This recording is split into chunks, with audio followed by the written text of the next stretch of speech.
Hola cinéfilos, gracias por darle clic a este botón de play y al enlace que les apareció. Vamos a hablar de una película que estrena ya esta semana. Es una película de terror u horror mexicano, dirigida por el director ya conocido por algunos, probablemente para muchos de los fans del cine de terror ya es conocido y de la ciencia ficción. Isaac Esban es uno de los directores más predominantes dentro del cine de género y uno de los más importantes. Se ha construido una carrera bastante fuerte, constante. Creo que mucho de su trabajo tiene que ver con la constancia y con el respeto que le tiene al propio género del cine de terror o del cine de género.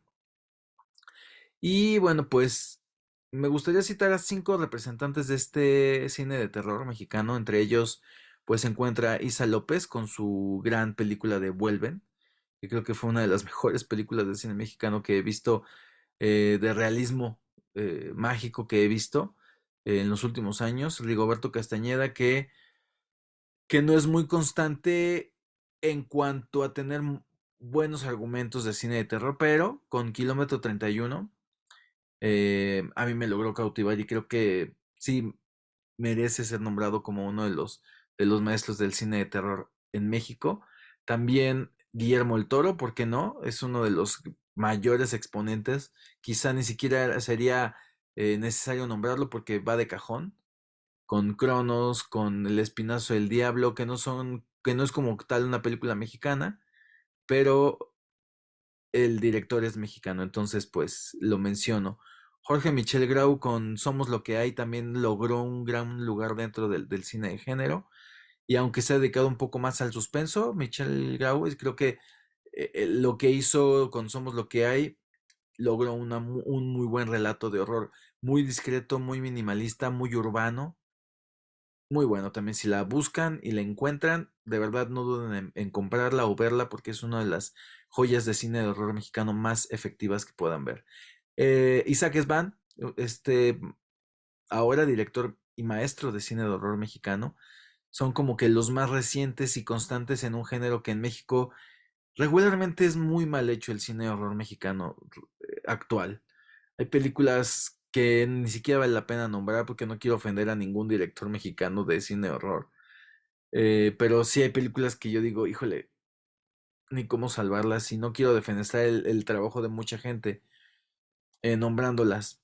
Probablemente a alguien le pueda gustar estas películas que se pudieran decir, pero que a mi gusto no son como que las grandes películas de cine de terror mexicano. Entonces, pero hay exponentes, claro que sí. Ahí tuve una discusión muy reciente con algunas personas en Twitter. Sigan en mi Twitter, Luis Bontrier, respecto al cine de terror mexicano, porque nombré a Svan como uno de el maestro actual del cine de horror mexicano actual. Y varias personas se me echaron encima ahí, que porque no daba reconocimiento a algunos directores. Y bueno, aquí nombro algunos para que no se me ofendan los fans de otros directores, pero creo que Esban es uno de los más frecuentes, uno de los más aguerridos y uno de los que tiene más respeto por el cine de género en México. Es el que encabeza, por lo tanto, esta lista, por tener 3 cintas consecutivas que navegan entre el horror y la ciencia ficción. Sus películas son como ese pésimo mal sueño recurrente que a veces puedes tener y que te da miedo tenerlo de nuevo, ¿no? Y que de esos sueños que a veces te despiertas y te vuelves a dormir y lo vuelves a tener. No sé si les ha pasado ese raro efecto en la mente, que están teniendo una pesadilla, despiertan, se vuelven a dormir y vuelven a la misma pesadilla y continúa donde se quedaron. A mí me pasa recurrentemente. Así son las películas de Esban. Creo que tiene ese punto que toca el terror desde la forma más gutural y más cruda posible.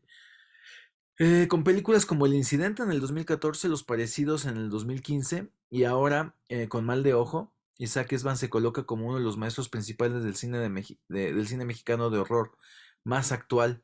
Su estilo oscuro, crudo e incisivo con algunos temas lo hacen único dentro de la industria del cine mexicano. Pero ya sin más rodeos, que trata Mal de Ojo. La verdad es que pues es una excelente película, pero trata de Luna, una niña que tiene una rara enfermedad y que parece no tener cura, por lo tanto le quedan algunos meses de vida. Sus padres y hermana mayor, Nala, preocupados por este bienestar de Luna, no saben qué decisión tomar, si en realidad seguir peleando en contra de la enfermedad o esperar a que venga lo peor. La madre toma una decisión radical de llevarlas con la abuela Josefa, que es la extraordinaria Ofelia Medina, para que las cuide en lo que ella va y hace un conjuro de un bacá para que Luna se cure. Ya en la casa, ya dentro de la casa de la abuela,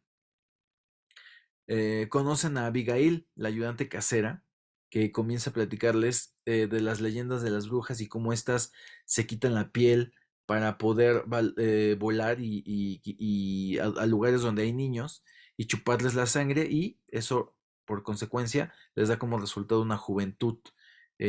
Pues si no eterna, bueno, pues en el momento tienen más juventud porque de todos modos tienen que volver a salir a chupar niños. Viven de eso.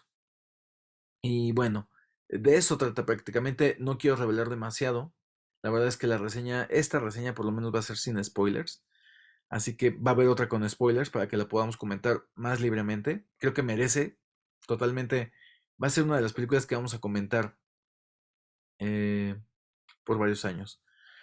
Ya hemos visto infinidad de películas sobre brujas. Entre ellas quiero nombrar las más recientes y creo que una de las más importantes son The Witch del 2015 del director Robert Eggers y Suspiria de Luca Guadagnino, que creo que eh, a pesar de que Svan toma y le da una propia personalidad a Mal de Ojo con el folclore mexicano que le imprime, creo que él se agarra mucho de otros tratamientos de la leyenda de las brujas, de otras películas, y creo que se toma mucho de donde, de Witch, de Eggers y de Suspiria, de Luca Guadagnino. Obviamente, hablar de Guadagnino y de su Suspiria, perdón, es hablar obviamente de Dario Argento, o sea, inevitablemente, ¿no?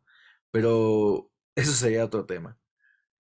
Sin embargo, creo que el director le imprime a mal de ojo, se apropia de algunas cosas de la bruja que obviamente son de conocimiento pues folclórico público, de la bruja de Suspiria, toma estos elementos que tienen las brujas, de los aquelarres, de los sacrificios, la sangre como agente transportador de esa juventud, de esa sabiduría, de ese poder que tienen, ¿no? Y pues lo transporta aquí a Mal de Ojo y le da un toque totalmente folclórico mexicano, muy, muy interesante. Y se apropia de estas leyendas de los bacás, criaturas místicas de la brujería del folclore de Puerto Rico, y le da un toque mexicano para entregarnos la película de horror del año y probablemente en mucho tiempo dentro del cine nacional. El director ya desde sus primeros proyectos, aunque también ha ido madurando esta gran cualidad, sabe cómo establecer una atmósfera efectiva para el horror. Ya hemos hablado en distintas ocasiones, vean el video que tengo acá abajo, dentro del canal, de El Terror Elevado, sobre cómo establecer el estímulo, la atmósfera que viene desde el expresionismo alemán con el caligarismo.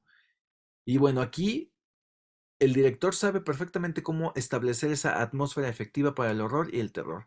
Conoce los elementos que llevan al espectador a la sugestión, que lo predispone al miedo, pero también sabe cómo aplicarlos. No sirve de nada conocerlos si no sabes cómo aplicarlos.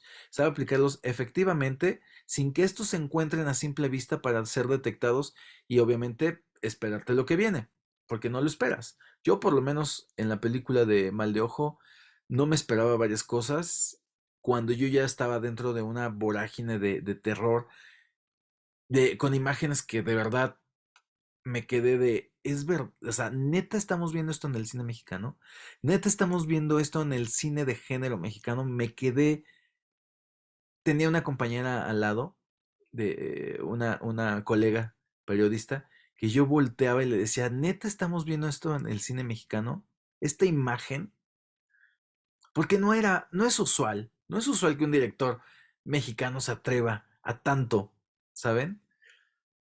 Y me fascinó la forma en que Svan lo hace con un estilo crudo, no tiene miramientos, no porque sean un par de niñas en peligro tiene miramientos. La verdad es que me impresionó que lo hiciera de este modo. Entre estos elementos se encuentran la música de Camila Uboldi, que funciona sigilosa y efectivamente para llevar a una espiral de horror al espectador sin que este se dé cuenta. Otro de los aciertos de la técnica cinematográfica para lograr este objetivo de causar terror en el espectador es no hacer diferencia entre lo onírico y la realidad. Hay momentos muy efectivos en que estas leyendas cobran vida, como si de un cuento de la vida real se tratara, pero ojalá fuera un cuento de hadas lo que estamos viendo. Sin embargo, Mal de Ojo no tiene salvación para sus princesas. Aquí el mal nunca desvía su mirada en ningún momento de donde la pone. Aquí tiene mucho que ver la actuación de Ofelia Medina y la actuación de Paola Miguel, la hermana mayor. Ellas dos son esta, este engrane que hace que la película funcione en el último eslabón, porque el primer eslabón obviamente es el director, todo el proyecto, todo lo que esto conlleva, pero si las actrices a veces no son buenas,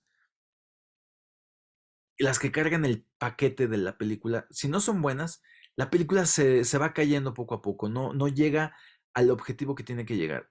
Y Paola Miguel y Ofelia Medina como la abuela, o sea, tienen unas cosas, se avientan. Paola Miguel, aunque es una joven actriz, se le pone del tú por tú a Ofelia Medina. Y yo me quedaba así de, es neta, o sea, o sea, yo no podía caber del asombro que estábamos viendo algo así en el cine mexicano, ¿no? Isaac Esban logra escribir, crear personajes que cumplen con sus actos, con sus arcos dramáticos, perdón, muy efectivamente, y no hay concesiones absolutamente para nadie. Aquí la bruja es bruja hasta el final y el sacrificio es inminente. Y una vez que estás adentro no hay escapatoria y hay una trampa mortal de la cual no puedes salir triunfador. No es spoiler, pero yo les digo, no esperen un cuento de hadas, no esperen una película de terror donde hay una redención tanto de la bruja o de los personajes principales. Aquí las princesas no tienen salvación. Y eso lo rescato mucho de los cuentos como los pintaban los hermanos Grimm, ¿no? Esos cuentos donde las protagonistas eran comidas por el lobo, los lobos no eran asesinados por los cazadores o por los pueblos, o por los habitantes del pueblo, no. Aquí tampoco hay salvación, o sea, no hay una concesión. Y eso me encanta del ojo y de la pluma de Esban, que es incisivo y no quita el horror por más fuerte que éste sea. Es totalmente efectivo, a pesar de que las princesas, en este caso estas dos niñas, Luna y Nala, siendo Nala la mayor, sean un par de princesas que tienen mucha inocencia dentro de esta propia también rebeldía de la edad. Nala es una joven muy rebelde que está pasando de la adolescencia a la juventud, a la adultez, a la adulta, a ser adulta joven. Pues obviamente esto, pues le genera, tiene hormonas, tiene deseos, propias de la edad, pero es un personaje tan fuerte, Nala, que a veces logra opacar mucho en algunas cosas a Ofelia Medina. Y a mí me impresionó ver a una actriz tan joven, con estos registros actorales tan fuertes, pero que dentro del personaje contiene una fortaleza bastante predominante y aún así esta fortaleza no le va a ayudar para salvarse. Es un cuento muy oscuro, es un cuento crudo, cruel, sobre la pérdida de la inocencia también, no en el sentido sexual, sino la pérdida de que el mundo es una burbuja color de rosa. Creo que es también un coming of age muy bien llevado, con el horror de fondo, también con estas ataduras familiares oscuras que todos podemos llegar a tener, que tarde o temprano nos van a alcanzar y que tenemos que saber cómo lidiar con ellas, porque se mete en estas, y no mucho, no elabora tanto, pero se mete en esas constelaciones familiares oscuras, de las cuales a veces somos ignorantes, pero que nos tienen atrapados y que solamente es como una jaula que va arriba de nosotros y que en algún momento nos va a alcanzar. El relato es terrorífico por medio de Mal de Ojo, es bastante fuerte, es oscuro, como ya les había dicho. Tenía mucho que no veía algo así en el cine mexicano. Ocupa los elementos del folclore a favor de un relato de brujería que existe en las creencias místicas de Latinoamérica y lo trae a una realidad palpable del espectador, revestido obviamente de un cuento porque hay un narrador, un cuento oscuro donde no existen los matices. Aquí no hay blancos, no hay grises, todo es totalmente negro y sí, la verdad es que creo que es una de las películas más efectivas del cine de terror mexicano en la actualidad. De hecho, hay una atracción de terror dentro de Six Flags México que es con toda la temática de Mal de Ojo de Isaac Esban. Váyanla a visitar. Yo, pues, me gustaría ir a visitarla, pero a veces el tiempo me lo impide, pero Mal de Ojo va a ser de esas películas mexicanas de las cuales vamos a seguir hablando con los años, como de esos grandes directores del cine nacional como Taboada, Buñuel o del propio Del Toro. Y bueno, pues la verdad es que con Mal de Ojo, el renacimiento del cine mexicano el renacimiento del cine de horror mexicano está aquí a la vuelta de la esquina. Y también tenemos a un nuevo maestro del terror llamado Isaac Esban. No se la pierdan, ya estrena este 22 de septiembre en cines y de verdad no van a salir indiferentes a esta película porque el mal no desvía su mirada. Cinéfilos, si ya la vieron, déjenme aquí los comentarios y si ya han visto también películas de este director Isaac Esban, como El Incidente y los Parecidos o Parallel, que es otra película de ciencia ficción que no comenté aquí, pero que es del mismo director. Coméntenmelos aquí, síganme en mis redes sociales como Luis Montreal en Twitter y en el canal de YouTube, Cuadernos de Cine en Facebook. Por mi parte es todo, nos vemos a la próxima reseña. Hasta la próxima.